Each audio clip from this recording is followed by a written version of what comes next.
بسم اللہ الرحمن الرحیم۔ اسلام میں عورتوں کا مقام کیا ہے؟ مسلم معاشرے میں مرد اور عورت کو شرم و حیا والی زندگی گزارنے کی تلقین کی گئی۔ بحیثیت انسان جیسے مرد اللہ تعالیٰ کے بندے ہیں، ویسے ہی عورتیں بھی اللہ کی بندیاں ہیں۔ اس لیے عبادت میں عورت اور مرد کے حقوق مساوی یعنی برابر ہیں۔ جان مال عزت و آبرو کی حفاظت میں مرد اور عورت کے حقوق مساوی یعنی کہ برابر ہیں۔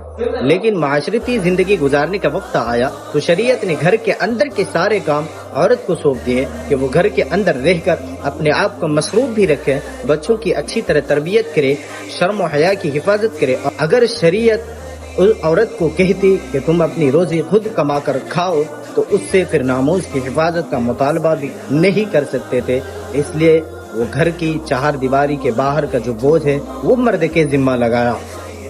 اس لیے پوری زندگی عورت کے لیے خود کمانا فرض نہیں۔ یہ اگر بیٹی ہے تو اس کا خرچہ باپ کے اوپر فرض ہے، بہن ہے تو اس کا خرچہ بھائی کے اوپر فرض ہے، اور اگر بیوی ہے تو اس کا خرچہ اس کے خاوند یعنی شوہر کے اوپر فرض ہے، اور اگر ماں ہے تو اس کا خرچہ بچے کے اوپر فرض ہے۔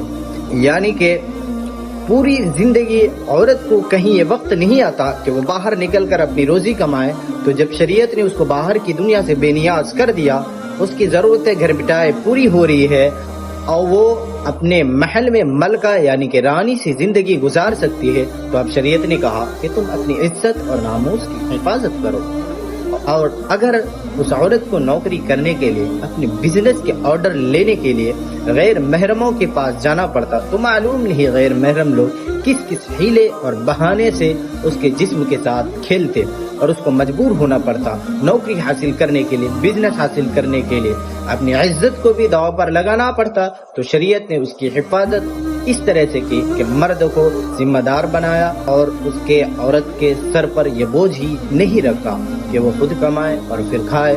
تو حسن دیکھیے شریعت کا کہ جب عورت کو عزت و ناموس کی حفاظت کا حکم دینا تھا تو اس کو باہر کی دنیا سے بے نیاز کر دیا کہ تم گھر میں رہو، تمہارے مردوں پر فرض ہے کہ تمہیں گھر میں لا کر نان و نفقہ دے۔ فقط والسلام، السلام علیکم۔